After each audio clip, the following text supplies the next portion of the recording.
Hora Azul Grená, um programa sobre a atualidade do Torriense. À sexta-feira, em direto da Scoot Fan Store, 22 horas. Para ver na Scoot TV, ON FM e Torres Vedras Web. Hora Azul Grená, porque o orgulho do Oeste somos nós. Muito boa noite, bem-vindos, está no ar o programa 7 da Hora Azul Grená. Sempre à sexta-feira, a partir das 10 da noite, em direto na Scoot Fan Store, aqui no Campo Manuel Marques. Estamos em direto na plataforma de Facebook da Rádio ON FM, no Facebook do Sport Clube União Torriense e também no Facebook do Torres Vedras Web. Hoje falamos de Escola de Pais, um projeto que arrancou a 16 de fevereiro oficialmente e é uma das bandeiras deste clube desde 2019. Os convidados que tenho comigo são o Rui Moura, que é o coordenador do Gabinete de Psicologia do Desporto, a Joana Malheiro, nutricionista, a Andreia Correia, psicóloga, e a Ana Amaro, que está em representação dos pais e que é uma... e que provavelmente tem um filho a jogar aqui nas camadas jovens. Vou começar aqui pelo Rui Moura. Muito boa noite, bem-vindo. Rui, apresenta-me este projeto Escola de Pais. Muito bem, boa noite a todos. Agradecer o convite para estarmos aqui hoje. Portanto, o projeto Escola de Pais é um projeto que nasce na época passada, baseado num conjunto de pessoas então lideradas pela atual direção do clube, e obviamente também pela entidade diretora do futebol de formação, Fernando Agostinho, Renato Fernandes, e obviamente muitas outras pessoas que diariamente têm vindo a trabalhar neste mesmo projeto. Ele resulta de uma identificação de necessidades em termos de um conjunto de práticas menos corretas no desporto, do conhecimento de todos. De norte a sul do país, cada vez mais vimos assistindo a essas mesmas situações, e daí termos achado de facto extremamente importante a criação de algo inovador nesta área, para fazer face a essa mesma violência, portanto dotando e arranjando um conjunto, dotando os pais e os agentes desportivos de um conjunto de ferramentas para poderem atenuar, digamos assim, esses episódios. Esta é uma ideia inovadora. Sim, enquanto estrutura, efetivamente existem alguns projetos nesta mesma área a nível nacional, mas de facto com a estrutura e com a capacidade que nós neste momento temos de resposta em termos das várias áreas por onde podemos intervir, desde a nutrição, a parte educacional e social, efetivamente é algo pioneiro, sim. Este slogan, nutra-se, mentalize e eduque com ética. O slide, efetivamente surgiu, digamos, quase por brincadeira. Estávamos em conversa a ver que lema é que poderíamos arranjar para a escola, e de facto num trocadilho de palavras conseguimos juntar aquilo que no fundo são os 4 pilares em que assenta a escola, portanto a componente nutricional, a parte psicológica, depois a componente ética também, e a parte da socialização e da educação também. Vamos introduzir uma nova convidada, Andreia Correia, boa noite. Peço que tenha o microfone, não sei se está ligado, deve estar. Boa noite, bem-vinda. Psicologia no desporto, a que nível, Andreia? A todos os níveis. A psicologia no desporto, 90% daquilo que acontece é mental, a nível desportivo, e não só, mas agora estamos a falar de desporto. 90% é muita coisa. É importante que os atletas consigam terem controle emocional, é importante que os treinadores tenham controle emocional, é importante que os pais tenham controle emocional, e é nesse sentido que a escola também nasce, no sentido de ajudar a colaborar aqui neste controle emocional.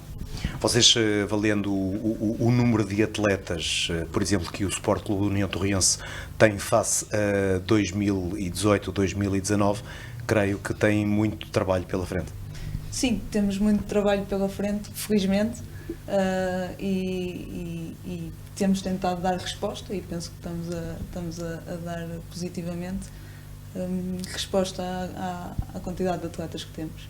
Sentem que é uma necessidade efetiva este acompanhamento aos atletas? Vocês veem muitos atletas jovens e até adultos com necessidade de acompanhamento psicológico? Sim. Não é necessariamente uma questão de doença mental, e é isto que também é preciso desconstruir às vezes, não só nos atletas, mas também nos treinadores e até nos pais, porque às vezes há este preconceito e há esta ideia de que se vou ao psicólogo é porque sou um doente mental. Não. Se vou ao psicólogo é porque tenho competências psicológicas que quero melhorar para atingir os meus objetivos. Nós estamos aqui para ajudar toda a gente, nomeadamente os atletas, a atingirem os seus objetivos pessoais. E é nesse sentido que nós trabalhamos. Vou introduzir a este debate desta noite a Joana Malheiro. Boa noite, bem-vinda. Joana, e a nutrição no desporto? Fala-me aqui um pouco disto. A nutrição no desporto é bastante importante e eu acho que tem vindo a crescer de ano para ano. A importância que nós conseguimos dar à nutrição na área desportiva, ou seja, se há uns anos atrás se calhar não ouvíamos falar tanto na nutrição no desporto, porque estamos aqui a falar de futebol, mas também podemos passar por outras áreas, se calhar não se dava tanta importância. Hoje em dia vê-se que a nutrição faz a diferença no desporto, porque nós somos aquilo que comemos, não é? E então se conseguimos adaptar uma boa alimentação à nossa prática do dia-a-dia, estamos a falar aqui de esportistas que têm uma carga física bastante elevada, se calhar aqui a alimentação faz todo o sentido para conseguirmos aumentar essa mesma performance e conseguirmos ter melhores resultados. Só alimentação, nutrição e suplementação? A suplementação é uma área que tem bastante interesse, mas acho que primeiramente alimentação e depois pensaremos em suplementação. Lá está, suplementar para além daquilo que é a nossa alimentação diária. Por isso é como eu digo, primeiro vamos saber o que comer e depois, se necessitarmos, partimos para a suplementação. Em relação a este projeto da Escola de Pais, que opinião tens? Fazes parte que o integras, mas qual é a tua visão sobre o mesmo? Eu acho que é muito importante, porque estamos a falar de futebol de formação e o futebol de formação temos idades muito... nós temos um grande leque de idades, não é? Desde os mais pequeninos até aos adolescentes, que é uma idade assim bastante difícil. E eu acho que é muito importante os pais participarem, porque primeiramente estamos a falar da educação dos jovens e onde é que eles têm a educação primária? É em casa. Então a escola de pais, educar os pais, ou pelo menos tentar dar assim umas luzes daquilo que é uma alimentação saudável para eles conseguir praticar e para dar o exemplo aos filhos, faz com que eles consigam também tomar essa atitude e ser mais fácil de implementar estes hábitos saudáveis nestas idades. Vamos também dar as boas-vindas à Ana Amaro. Olá, Ana Amaro, boa noite. que é uma encarregada de educação. Sim. Boa noite, bem-vinda. E fala-me deste projeto da Escola de Pais. É um projeto muito interessante. O ano passado os pais foram confrontados com essa situação. Eu confesso que aderi de imediato. Acho que nós estamos cá para aprender. Nenhum pai nasce ensinado em nenhuma área e, portanto, nós somos confrontados diariamente com muitos desafios no que diz respeito aos nossos filhos. Este é mais um. Portanto, no meu caso, tenho um filho desportista que adora. Mas não é ser desportista, é um bocadinho de tudo, não é? É formá-lo como homem também e portanto há muitas emoções envolvidas, há muitas injustiças muitas vezes e é bom, mais que não seja, nós dialogarmos sobre o assunto e percebermos qual é o melhor caminho, porque às vezes no calor do momento não se toma a melhor palavra, não se toma a melhor decisão e portanto é bom termos com quem debater, até porque o nosso caso normalmente não é isolado, já existiram muitos casos, existem milhares por todo o país com certeza, e portanto há sempre alguém que já tenha vivido a experiência e que possa partilhar e dar a sua vivência sobre determinados assuntos. Rui, porque é um problema efetivo este do comportamento dos pais em relação ao futebol de formação e cada vez acentua-se com maior gravidade? Sim, efetivamente, o problema acaba por ser visto muitas das vezes ligado exclusivamente aos pais, mas de facto não é bem assim. Se nós formos analisar, os pais não serão mais violentos que qualquer outro adepto. No fundo, estamos a falar, sim, de uma sociedade cada vez mais desestruturada a esse nível. As pessoas cada vez vivem numa velocidade maior. A questão das emoções que falava aqui a Ana agora assume um papel decisivo nos dias de hoje. A gestão emocional, as questões da inteligência e da regulação das nossas emoções assumem-se de facto como um papel prioritário, e o seu desenvolvimento conduzirá efetivamente a uma melhoria destes padrões da sociedade. E portanto o futebol como desporto de massas e movendo paixões como sabemos que move, efetivamente acaba depois sendo um canal privilegiado da existência desta e da manifestação deste tipo de práticas, mas não está exclusivamente em cima dos pais. Até é importante salientar isso. Portanto, o projeto nasce no Torriense, não porque os pais do Torriense fossem mais violentos, não é por aí, mas numa questão preventiva e numa questão educativa. Andreia, insistindo ainda nesta mesma questão, o que é que pode levar os pais a terem um comportamento alterado quando estão a assistir, por exemplo, a um jogo de futebol que tem a ver, onde participa das pessoas mais importantes para os mesmos, neste caso que são os filhos? O que é que achas que leva a este comportamento? Há várias hipóteses em cima da mesa. Uma das grandes hipóteses é a própria frustração dos pais em não terem conseguido atingir os seus objetivos pessoais. Muitos deles, não todos, atenção, mas muitos deles também queriam provavelmente ter algum objetivo a nível de desporto, talvez até no futebol. Ou então só e simplesmente a nível profissional numa outra área, mas que sentem que não atingiram os seus objetivos, então depositam toda a sua esperança nos seus filhos. E depois acaba aqui por haver uma desregulação emocional, não conseguem controlar essa expectativa que têm em relação aos seus filhos. Mas também existem muitas outras hipóteses. Esta é uma, e é uma das que é mais falada, não será com certeza a única. Há muitas hipóteses, esta é a mais falada. Ok, Ana, diz-me, para ti, qual é que achas que é o real motivo pelo qual os pais têm um comportamento adulterado nos jogos de futebol? É fácil, essa é fácil de responder. Aos olhos de qualquer pai, o seu filho é o tal, não é? É o especial, é o único, é o melhor. E, portanto, muitas vezes existe a tendência de isolarmos o nosso filho até do ambiente onde ele está, dos amigos, dos adversários, que são crianças também. E, portanto, eu acho que a maior falha é logo aí.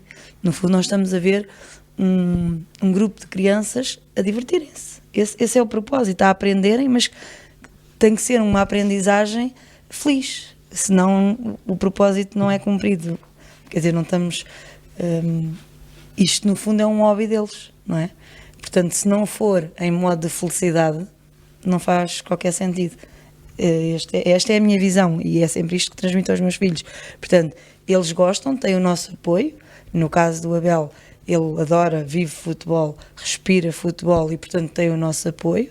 Claro que existe sempre premissas em casa, a escola não pode estar descuidada e ele sabe o que é que tem que cumprir para ter o nosso total apoio depois nas coisas que gosta, nomeadamente esta, mas sem dúvida que a coisa sai um bocadinho fora do controle quando nós isolamos o nosso filho de todas as outras crianças e começa por aí. Joana, pode ter alguma coisa a ver, na tua opinião, com a alimentação, este comportamento? Achas que de certa forma pode influenciar a agressividade dos pais ou a alimentação?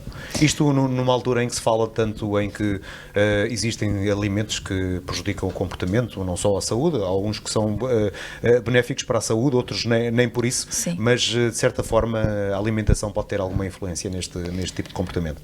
Eu acho que a alimentação, hoje em dia, se nós olharmos para a oferta que nós temos de alimentos, muitos deles vêm empacotados, não é? Vem tudo em embalagens. E quando isso acontece é porque foram adicionados conservantes, tudo para conservar o produto, e muitas das vezes açúcares, gorduras. Hoje em dia fala-se muito, e se calhar eles sabem melhor que eu nessa vertente, que é o falar da criança ser hiperativa, e muitas das vezes tem a ver com o excesso de açúcar que consomem ao longo do dia e que não se apercebem pelo tipo de alimentos que consomem e que não sabem porque está escondido, é o açúcar escondido, entre aspas. Isso pode levar a que eles sejam mais, neste caso, hiperativos, mais mexidos. Agora, a nível de agressividade, não sei até que ponto é que poderá ter alguma influência. Vamos continuar aqui com a alimentação. Alimentação saudável versus fast food. Ou seja, nesta escola de pais, neste projeto, provavelmente, Joana, deparas-te com alimentação que nem sempre é correta. Sim. Principalmente nos escalões da formação, certo? Sim, é uma luta diária.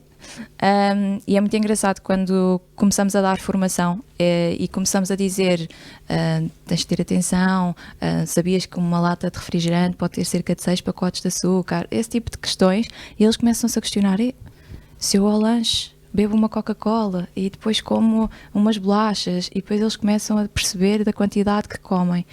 Não é por isso que eles vão deixar de comer, mas eu digo sempre, é o de vez em quando, ou seja, eles estão numa fase de crescimento, estão na fase de aprender também a errar, então eu acho que eles têm que ter liberdade um bocadinho para, se querem consumir, consomem, mas não todos os dias. É uma coisa que nós podemos fazer, mas não todos os dias. Agora, esta luta do fast food com a alimentação saudável é muito difícil, tendo em conta a oferta que eles têm, fácil, quer nas escolas, quer a nível de publicidade em televisão, não é? É tudo oferta de produtos alimentares e muitos deles pouco saudáveis. Não é? Porque o problema começa logo aí nas escolas, quando as escolas não dão um exemplo. Sim. O problema começa logo aí, não é? Sim, às vezes questionando os pais, um dos problemas que eles têm mais é: eu consigo controlar aquilo que ele come dentro de casa e consigo controlar aquilo que ele leva para a escola. O problema é a oferta em cafés e nas escolas, não é? Eles hoje em dia têm facilidade de acesso e a preços mais baixos, porque se pensarmos naquilo que é comida rápida, acaba por ter sempre preços um bocadinho mais amigos deles, à visão deles, não é? Porque se nós depois formos fazer contas, as coisas já não são bem assim. Mas é mais fácil ir ali ao supermercado a um café, comprar umas batatas fritas e uma Coca-Cola, do que estar à espera de que a pessoa faça um pão com queijo e um pacote de leite, porque não tem sabor, tem que ser com chocolate. Ana, tens cumprido à risca ou não as sugestões que te vão dar aqui na nutrição? Nós tentamos, mas é impossível, como é óbvio. São crianças, mas não é? em casa. Tentamos, mas é difícil. Eles são crianças, mas eu acho muito importante o trabalho que é desenvolvido aqui nesta área, e acho que provavelmente até devia ser com mais regularidade. E porquê? Porque o ano passado eles tiveram uma sessão ao longo do ano, e claro que isso lhes despertou para o problema. E portanto, naquelas semanas seguintes, sem dúvida que o Abel tinha cuidado com determinadas coisas que comia. Ele provavelmente naqueles 2-3 meses não pediu mais para ir aos hambúrgueres, às pizzas, ao que normalmente as crianças pedem para ir. E portanto chama a atenção, desperta-lhes para o problema, porque eles muitas vezes nem têm conhecimento, não é? E portanto é importante nesse campo dar-lhes a abertura deles próprios terem a sua escolha quando vão comer qualquer coisa, questionam o que é que estão a comer, e aí desperta-lhes para um mundo que eles próprios estavam à parte. Não em casa, mas lá está, fora, nos cafés, na escola, na casa de um amigo, numa festa, porque eles começaram a ter noção do que é que estão a ingerir. Até aí, isso era um problema que não se punha, nunca lhes tinha sido chamada a atenção. Rui, eu tenho um atleta na formação, que obviamente terá os mesmos problemas com a nutrição, e eu não sei se em termos psicológicos estará ou não, para mim parece-me que não, mas para colocar esta questão, é importante qualquer criança ter acompanhamento psicológico? É um bocadinho aquilo que, no sentido do que a Andreia falava há pouco. É uma das componentes decisivas na estrutura humana. Obviamente que toda a nossa parte física, entre aspas, se limita a obedecer àquilo que são os programas, os comandos que nós incutimos mentalmente. E, portanto, as competências psicológicas, de facto, ajudam a estruturar-nos e a dar, digamos, os pilares para que depois uma componente tática, uma componente física possam existir. Se o atleta não estiver mentalmente forte, seguramente que depois todo o resto do treino não produzirá os resultados que se pretendem. Efetivamente, a questão do acompanhamento, mais do que ter um acompanhamento psicológico, eu julgo que é importante saber que existem ferramentas disponíveis para existentes no terreno. E que obviamente os atletas são alvo de constantes avaliações e monitorizações, exatamente para percebermos até que ponto é que vale a pena fazermos alguma intervenção e dar um acompanhamento depois mais efetivo. Porque, à partida, o ser humano está estruturado para que não precise de ajuda a nível psicológico. A questão é que, como eu dizia há pouco, efetivamente a nossa velocidade de andamento na vida, o stress, todas as questões da ansiedade, a velocidade louca que vivemos, cada vez mais nos trazem situações desafiantes a nível mental, e então daí a ajuda e a intervenção são normalmente necessárias. Como é que vocês articulam a comunicação? Como é que vocês se apercebem desta questão dos atletas? Como é que vocês acompanham os atletas? Como é que fazem o acompanhamento? Portanto, a identificação das situações, obviamente, parte muito da observação que nós fazemos nos treinos e nos jogos. Mas obviamente temos sempre bastante abertura para que, independentemente de quem venha a identificar a existência de alguma situação, possa reportar-nos diretamente a mim ou à Andreia, às vezes até a ambos. E, portanto, não importa que hajam canais muito definidos para que essa informação possa acontecer. O importante é que ela chegue até nós, para que nós depois possamos efetivamente no terreno aplicar as medidas de observação e de avaliação de diagnóstico mais importantes e depois obviamente intervirmos de acordo com essa avaliação. Andreia, mas num clube que tem mais de 500 atletas na formação, será assim tão simples monitorizar um acompanhamento rápido e eficaz nestes atletas? Não. Nós obviamente só somos 2 e somos 2 para 500, não é fácil, mas há sempre um estabelecimento de prioridades, obviamente, e como o Rui disse bem, nós fazemos muito a nossa avaliação através da observação direta dos comportamentos, nos treinos, nos jogos, também ouvimos o que a equipa técnica tem a dizer, e às vezes até alguns pais, e a partir daí nós fazemos a nossa gestão e, se for o caso, até agora não tem acontecido não conseguirmos dar resposta. Por isso tem sido possível dar essa resposta, porque não estamos a acompanhar os 500 atletas ao mesmo tempo, não é?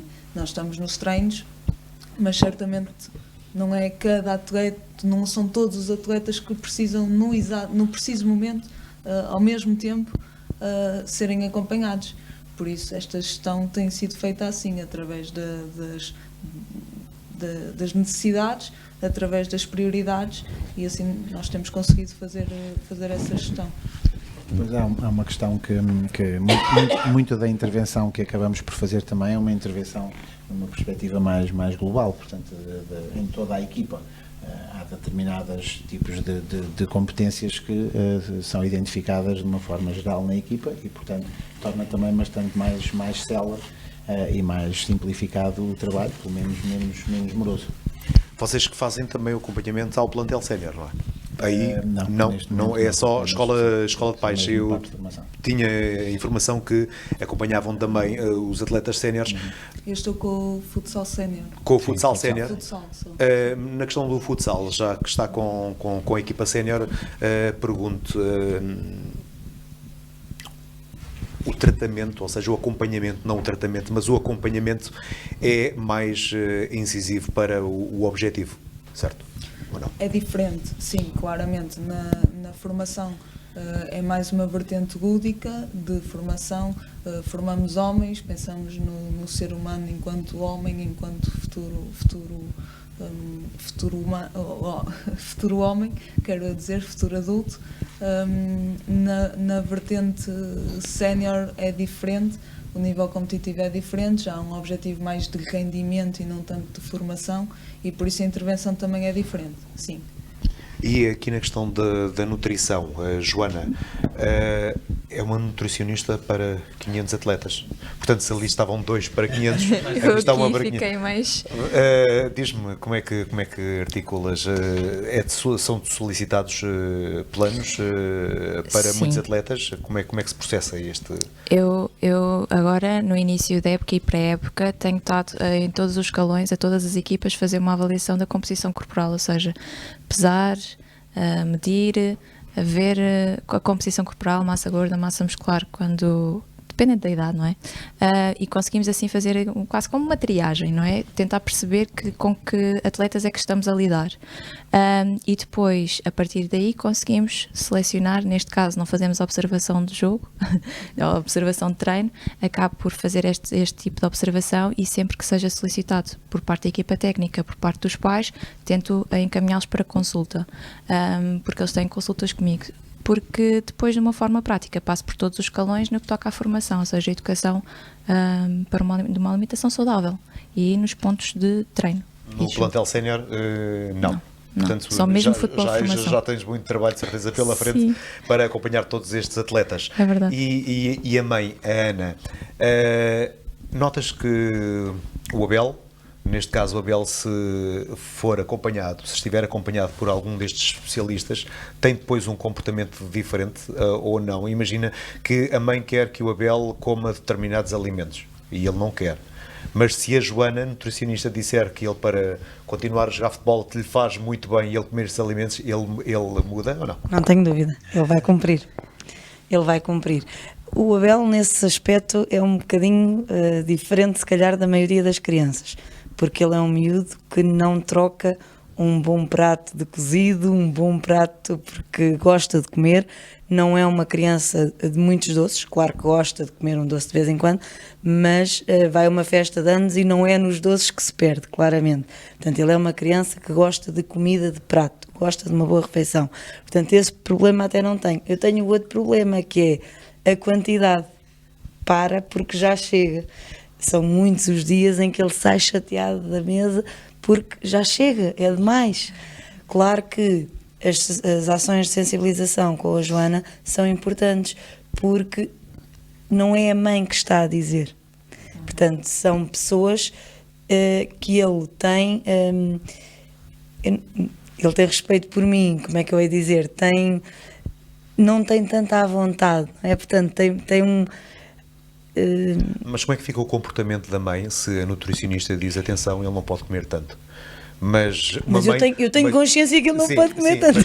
Mas normalmente também pensa, coitadinho, ele vai para a cama e vai cheio de fome. Nós depois percebemos que é demais, dizer, nós temos consciência que é demais. Eles são crianças, ele pratica muito desporto e, portanto, a fome é sempre uma coisa, meu Deus, mas, dada a altura, nós percebemos, é demais. Muitas das refeições o Pedro é a pessoa que mais come lá em casa. Portanto, é fácil perceber que... Aquilo que acontece em consulta, por exemplo, é que os pais acompanham os atletas em consulta. Ou seja, eu tenho sempre uma explicação para com os pais que, num caso de perda de peso, aquilo que eu quero é que estejam os nutrientes essenciais, tudo aquilo que sejam bolinhos e bolos ou aquilo que ele come em excesso, é algo que é extra, não é? Ou seja, se nós garantirmos que ele tem aquele aporte e que come aquele tipo de nutrientes, não há nada que vá fazer mal, ou não é um coitadinho porque... Então, mas isso é uma luta, não é? Porque há pais que percebem, mas há pais que também não percebem. E então acaba por ser sempre uma forma de sensibilização, quer para o pai, quer para com o atleta. Daí que eu acho que é importante os atletas serem acompanhados pelos pais, até porque estamos a falar de umas idades pequeninas, não é? Ou pequeninas... Temos um grande leque, mas aquilo que eu tenho mais em consulta são atletas mais pequenos. Oh, Rui, mas não vai afetar a felicidade de...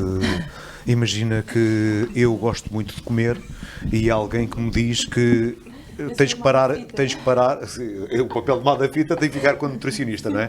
Mas isso não vai afetar a felicidade de uma criança? Claramente a questão é pertinente. Eu diria que a felicidade propriamente dita... Porque há aquele prazer, há pessoas que têm mesmo muito prazer em comer mas eles depois sentem o benefício. Eles sentem. Ou seja, se eles forem cumpridores com aquilo que lhes é dito, eles depois sentem o benefício e chegam e tiram as suas próprias conclusões. E posso dar feedback nesse sentido. Atletas que são seguidos por mim em consulta e chegam ao pé de mim e dizem: Joana, eu já consigo correr melhor, já consigo respirar melhor, porque perdeu aquele peso que se calhar era necessário.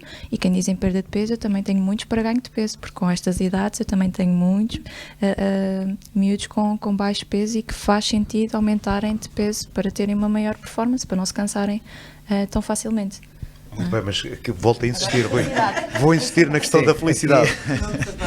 De todo corremos o risco de comendo menos, perdermos com isso felicidade. A felicidade e a questão associada ao prazer que há em comer, mais uma vez vamos cair na questão das emoções. E claramente o comportamento que acabamos por ter, e vamos justamente falar disso agora já na próxima semana na reunião que vamos ter com os pais, portanto a forma como os nossos pensamentos, a gestão das nossas emoções depois determina os nossos comportamentos.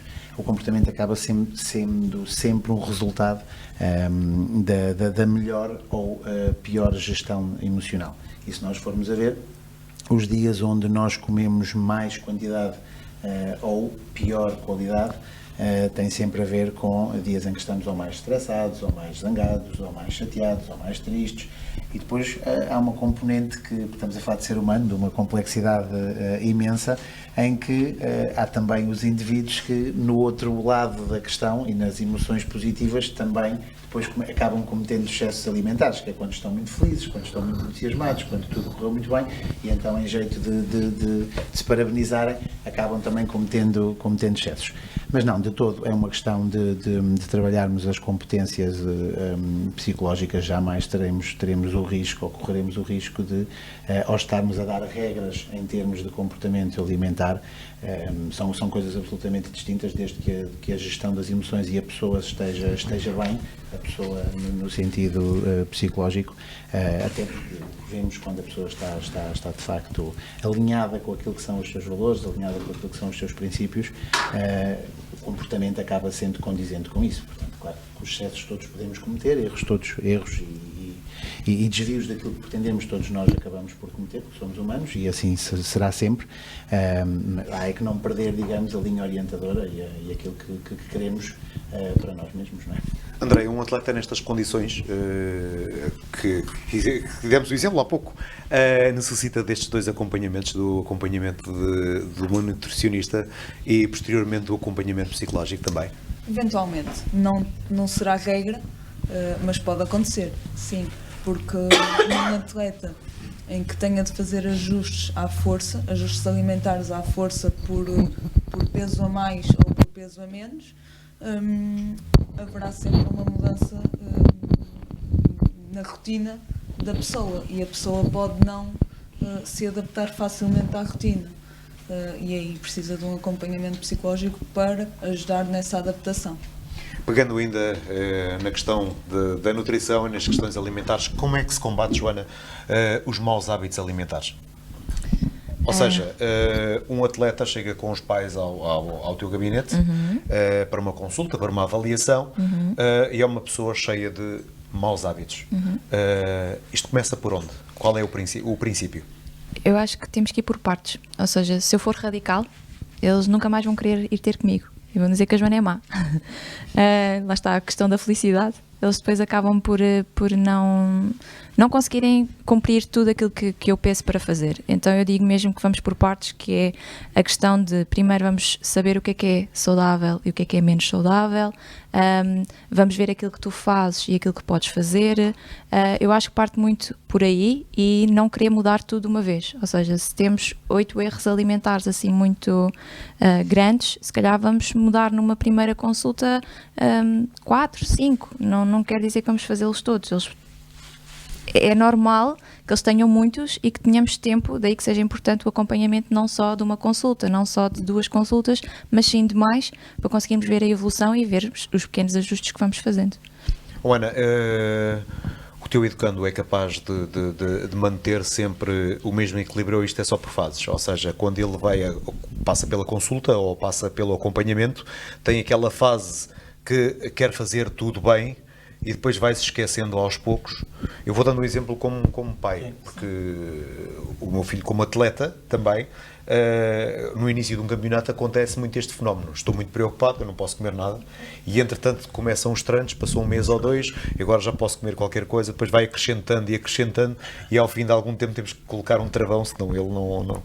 Sim, eu estava a comentar com a Joana, é importante haver ao longo do ano mais ações, porque claro que no dia e na semana em que existe a ação, eles têm tudo fresquinho na cabeça, ao fim de 6 meses têm coisas na cabeça, mas há outras que não interessam, não é?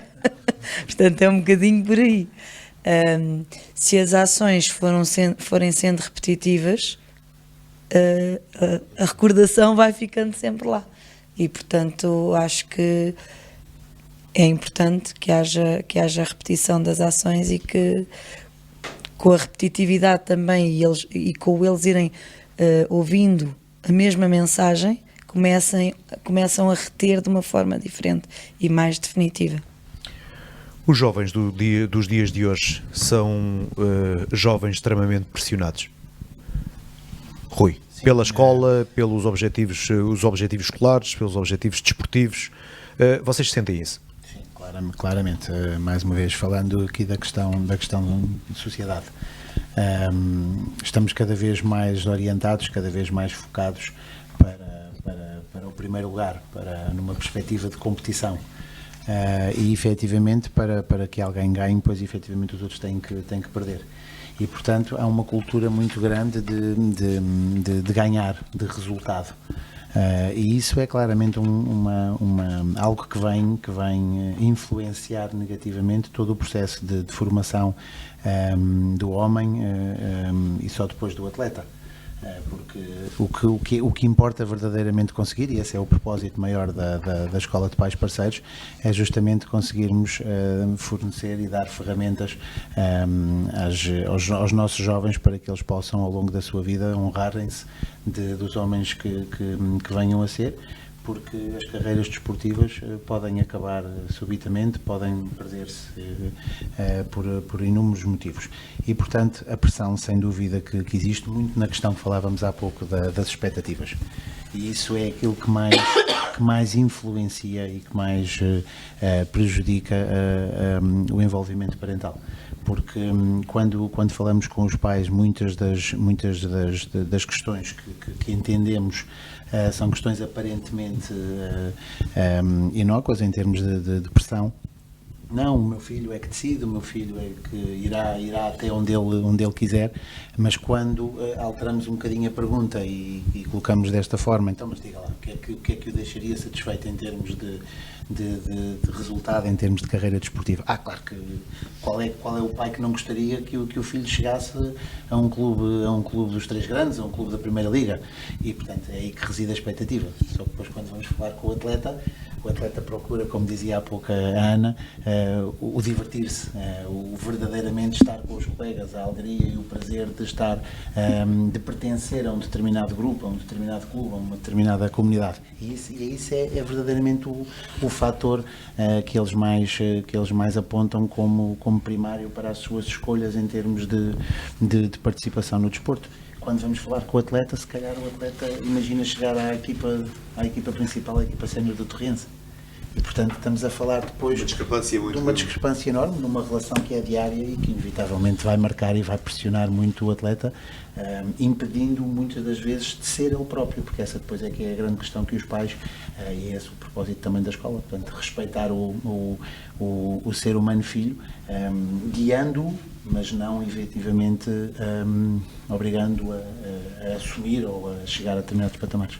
André, o que é importante ganhar num atleta da formação? O que é importante para ele ganhar? O que é o objetivo principal que vocês acham correto para um jovem atleta que, como referiu e bem o Rui, se quer divertir, acima de tudo?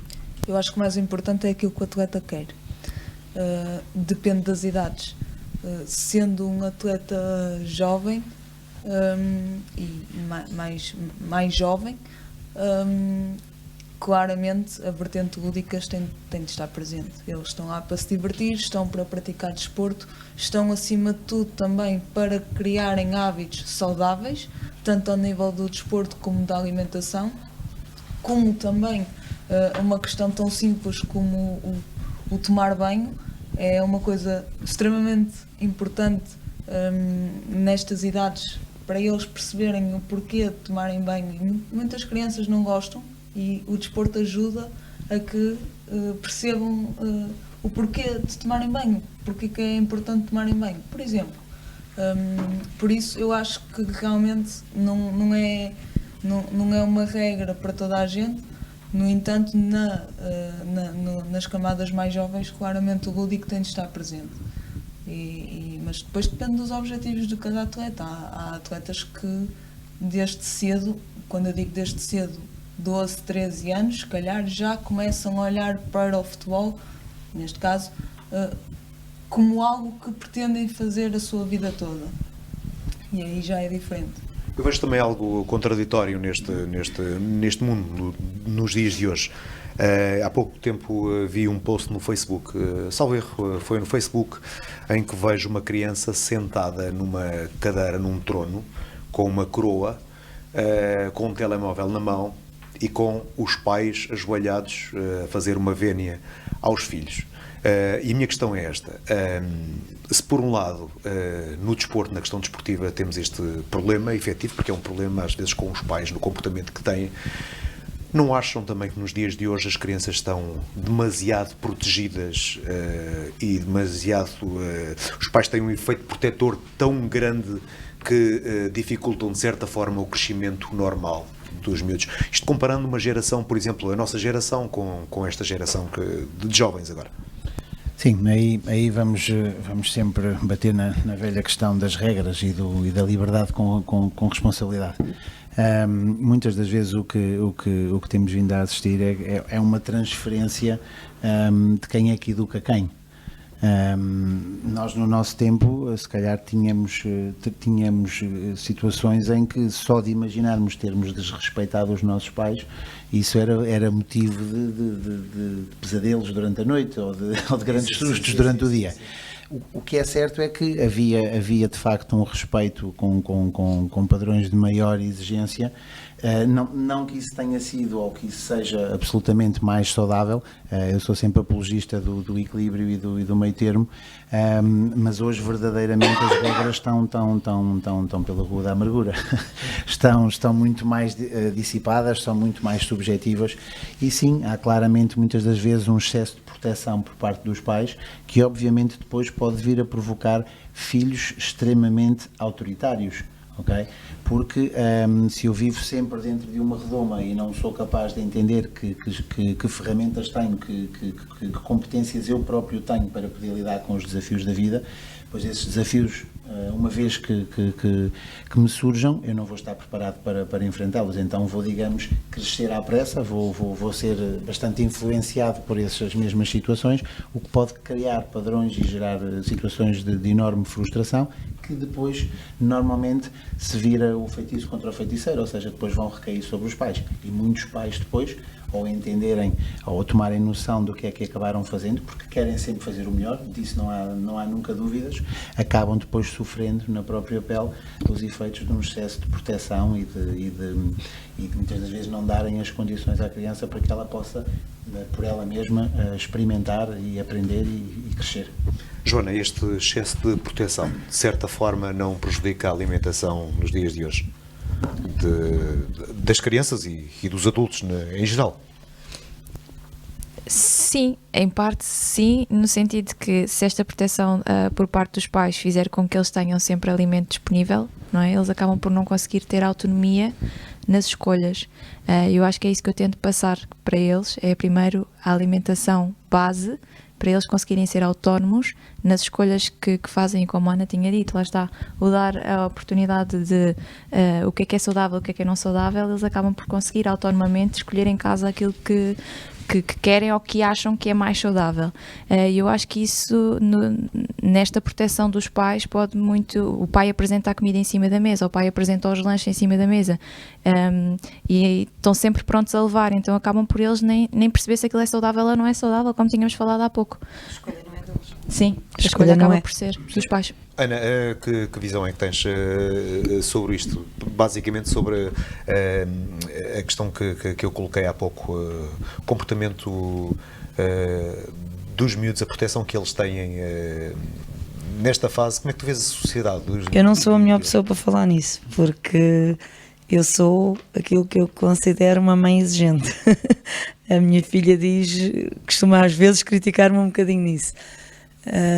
Porque eu entendo que nós estamos a criar crianças muito complicadas de uma forma geral. O que o Rui há pouco estava a dizer... Consegues encontrar algum motivo para isto? Será pelo facto de nós, por exemplo, não termos crescido com tanta fartura, entre aspas, e não, eu não queremos acho que proporcionar seja aos por nossos isso. filhos? Eu não acho que seja por isso. Eu acho que tem a ver com a pressão do dia-a-dia, com a competitividade, com o querer ser o melhor, com... O melhor de quê? O que é ser o melhor? Eu acho que é um bocadinho essa a questão. Não é marcar mais golos, é defender mais, é ser melhor na escola. Cada um de nós há de ter uma apetência melhor em qualquer coisa que façamos na vida, não é? Um é melhor numa coisa, outro é melhor noutra. Portanto, catalogar com o melhor, não há ninguém perfeito. Ou seja, não há nenhum ser humano que seja perfeito em tudo.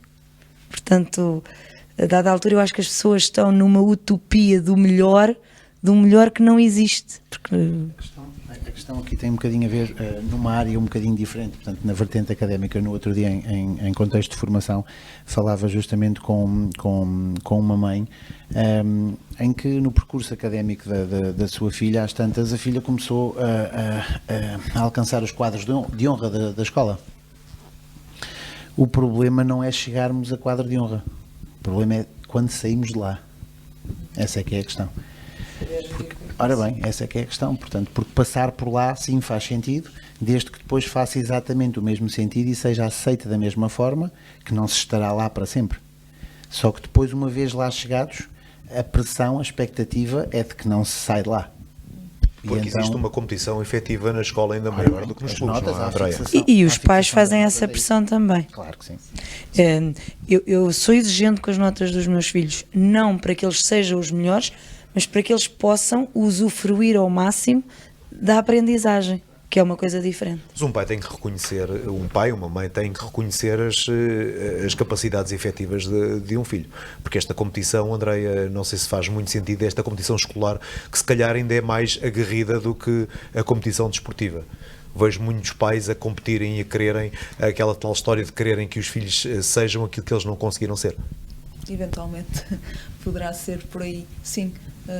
Vivemos essa realidade atualmente, é verdade, tanto a nível desportivo como a nível académico, porque há pais que não se preocupam tanto com a vertente académica e querem mesmo que o filho seja um futuro Cristiano Ronaldo. Há pais que se preocupam mais com a vertente académica e obrigam os filhos a estudar, e isto é um bocadinho complicado. É importante que haja um incentivo ao estudo, isso sim, mas obrigar com o intuito de chegarem até lá em termos de notas, não podemos ser todos doutores, não podemos ser todos alunos de 20, 19, não podemos. Mas este é um país que está cada vez mais a cultivar este fenómeno, não é? É um país, uma sociedade. Não, mas este é um país muito peculiar neste contexto. Eu vejo que há uma preocupação efetiva em que todos sejamos doutores, engenheiros, whatever, e as outras profissões tão respeitáveis como qualquer outra profissão de topo, se assim podemos dizer. Afinal de contas, o que é que será uma profissão de topo? Não sei, eu fico com a sensação que provavelmente dentro de 2, 3 gerações teremos uma profissão honrosa como um canalizador a ser se calhar 10 vezes mais bem remunerado do que uma pessoa licenciada, pela falta de pessoas qualificadas para tal. Não é? E aí a questão tem a ver justamente com aquilo que falávamos há pouco da felicidade. Aí sim estamos a falar dela. Porque estamos demasiado focados e preocupados no fazer para termos. E existe muita cultura enraizada dentro das nossas cabeças de que se nós fizermos determinadas coisas em termos de práticas profissionais, então vamos conseguir ter mais algumas coisas na vida. É importante que não nos esqueçamos que nós somos seres humanos e não teres humanos. E, portanto, é importante focarmos a nossa atenção e o nosso investimento no processo para criarmos bons resultados, seja na vertente académica, seja na vertente desportiva, porque o resultado é sempre uma consequência de um conjunto de etapas que são percorridas até esse mesmo resultado. E, portanto, quando se quer ganhar a todo o custo ou de uma forma forçada, acaba-se perdendo da pior maneira, porque perder é essencial, mas nesse caso torna-se mais destrutivo que construtivo. Vamos entrar agora na parte dos adultos nesta escola de pais. Portanto, os pais estão de regresso à escola. Eu vou começar por uma mãe. Ana, que benefícios é que tem trazido esta escola de pais, efeitos práticos, até quero que me relates aqui algum exemplo, algumas melhorias que tenhas notado com este projeto, a nível, acima de tudo, a nível comportamental, não é? De alguns intervenientes. Quero que me relates se notas boas melhorias com este projeto. Quando um pai está a ver um jogo, as emoções falam sempre mais alto e, portanto, há sempre a tendência de mandar uma boca, de fazer um comentário, de dizer o que nos vai na alma, às vezes até sem pensar na consequência. Até pode não ter consequência, mas muitas vezes o comentário acaba por gerar a consequência. A escola de pais fez levantar questões que até aí também não tinham sido levantadas, porque cada um de nós é o que é. E, portanto, nós, se calhar, hoje em dia, fazemos um comentário e pensamos logo, não, bolas, também é uma criança, é desagradável. Ou seja, mesmo que quem faça, não digo que sejam todos, porque a verdade é que, há pouco estava a falar isso com o Rui antes de começarmos, se calhar os pais que mais deviam vir às reuniões são aqueles que não vêm, e isso é um outro problema. Mas pelo menos aqueles que vão também nos ensina a lidar com esses pais. Ou seja, se calhar um pai que antes de frequentar a escola iria reagir a um pai que fizesse uma crítica ao filho, depois de frequentar a escola, se calhar reage de uma forma diferente, pensa 2 vezes. Há um crescimento em termos de maturidade, acho eu, nesse sentido. Em termos de nutrição, Joana, os pais têm tendência para cumprir à regra as indicações que lhes dás ou não? Isso é mais difícil porque eu não estou lá em casa a ver, não é? Não, mas aquilo com que sensação é que ficas? Com que sensação? A proximidade que eu tenho mais com os pais é mais na consulta, e aí eles tendem a cumprir aquilo que eu vou dizendo para o filho fazer. A nível de formação, vamos aos poucos, não é? Também foi o ano zero, a gente costuma chamar o ano zero, tivemos uma pequena formação com os pais e agora com o arranque desta nova época é que vamos agora insistir mais nesta vertente de formação com os pais, para darmos aqui o que é o mais saudável, o menos saudável, não só para os filhos, que incidimos mais sobre os filhos do ano passado do que tanto com os pais. Rui, objetivos, nós assim rapidamente estamos praticamente a chegar ao fim, faltam poucos minutos. Objetivos para esta temporada, para esta época, onde é que vocês, qual é o crescimento, o que é que vocês estão a prever, o que é que vos espera neste ano? Muito bem, dando sequência àquilo que vínhamos fazendo o ano passado, obviamente dentro daquilo que é o nosso cronograma de atividades, que já foi subejamente apresentado, temos um conjunto de atividades que vamos efetuar e que já estamos algumas delas a desenvolver com pais, atletas e equipas técnicas, obviamente sempre naquilo que disse no início, com a preocupação de capacitarmos e dotarmos as pessoas de melhores ferramentas, de melhores utensílios para que eles possam efetivamente alcançar melhores capacidades na gestão das suas emoções. Sempre numa perspectiva muito prática, e queremos desde já deixar esse apelo a que os pais participem efetivamente e venham aos momentos e aos encontros que nós vamos agendar ao longo desta época, porque sem os pais efetivamente a escola não tem sentido. Ela existe diretamente e maioritariamente para os mesmos e para que de facto nós possamos criar verdadeira formação como o Torriense tem vindo a fazer e muito bem, temos que ter sempre os pais na equação, não dá para retirá-los da mesma. E como tal, melhorarmos cada dia mais, é sempre esse a nossa perspectiva, construindo verdadeiros homens, é sempre esse o pressuposto. E André, o que é preciso ser feito para convencer estes pais mais problemáticos a aparecerem numas sessões? Pergunta difícil.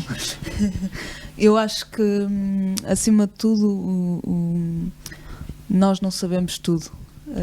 Nós, pessoas, e os pais têm de pensar assim, nós não sabemos tudo. Se calhar eu posso melhorar qualquer coisa, apesar de achar que estou a fazer bem, e certamente, e como disse o Rui há pouco, estão a fazer com o melhor dos objetivos, mas se calhar não estão a fazer tudo bem.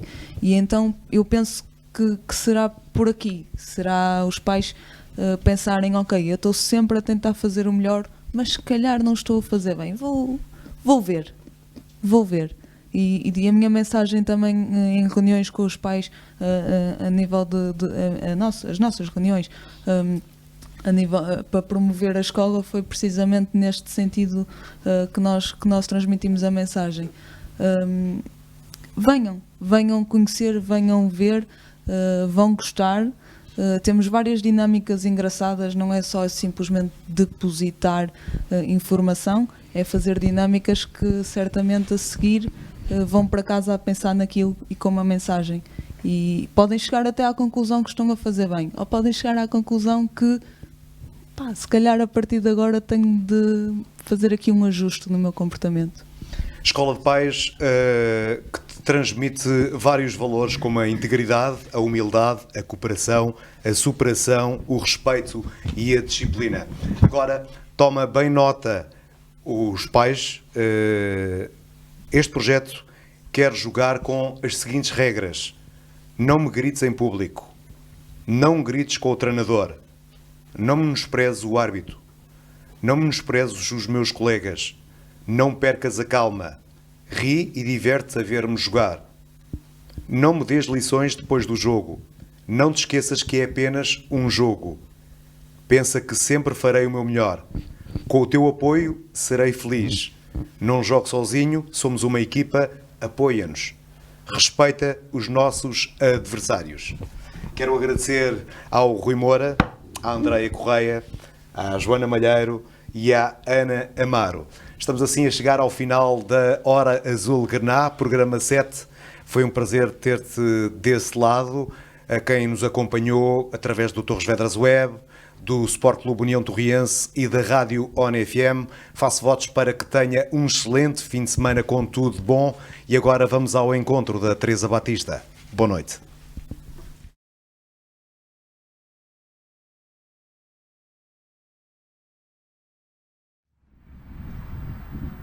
Olá, Rui.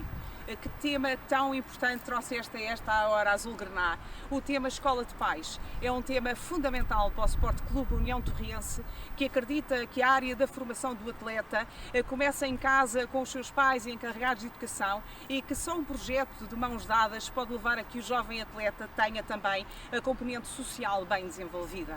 Mas eu venho aqui hoje falar daquela que vai ser esta jornada no Sport Clube União Torriense. Já este sábado, pelas 21h30, no pavilhão pavilhão da Física, o futsal sénior masculino vai defrontar uma joeira. Estão todos convidados a ir ao pavilhão da Física, encher o pavilhão e fazer o verdadeiro hino ao desporto. Não se esqueçam de chegar mais cedo. As bilheteiras vão abrir às 20 horas e façam a compra antecipada de bilhete para conseguirem integrar a emoção do futebol o mais cedo que consigam.